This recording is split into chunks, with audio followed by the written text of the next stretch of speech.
waxaa sana jirsaday dowladda federaalka ee Soomaaliya oo dhalatay 8 bishii 2017 sanadkii la soo dhaafay oo taariikhdu ay ku beegneed caawa oo kale waxaan ka qayb galnay aniga iyo koox saxafiyiin ah mudan lagu taageerayo sanad guurada dowladda uu hogaamiyo madaxweyne Maxamed Cabdullaahi Farmaajo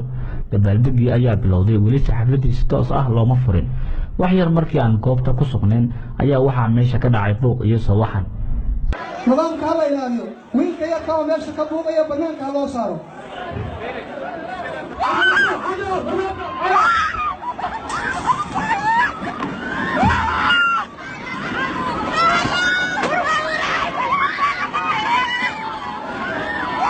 haddaba daawada dabcan waxaad isweydiinaysaa halkee ayay xaajadu ka halowday eleerwaantii lagu guda jiray farxad iyo dabaaldeg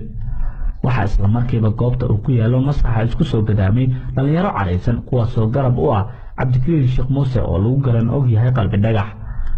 haddii ay kula tahay markii koowaad ee aad maqlaysid magaca qalbi dhagax waa sargaal sare oo ka tirsan jabhadda ONLF oo 27 Agoosto dowladda Soomaaliya ay u gacan gelisay dhigeeda Itoobiya waxayna dhalinyarada ku hadaqeen hadallo ay ka mid yihiin nabad iyo nolol ha dhacdo magacaas oo asal u ah xukuumadda uu hogaamiyo Ra'iisul Wasaare Xasan Cali Khayre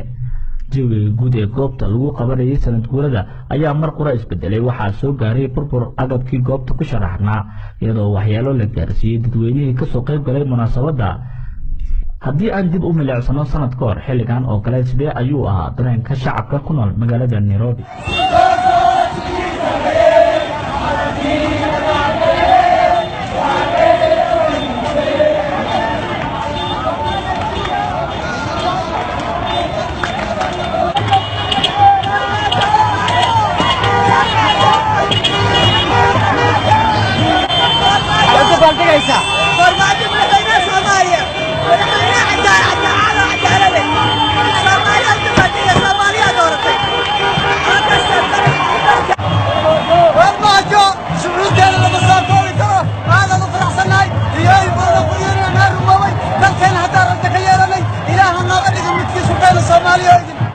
diibistii cabdikariin sheekh muuse qalbi dhagax ayaa waxay dowladda ku keentay culays iyo dhaleecaan uga timid bulshada Soomaalida qaarkood waxgaradka iyo waliba mudanayaasha baarlamaanka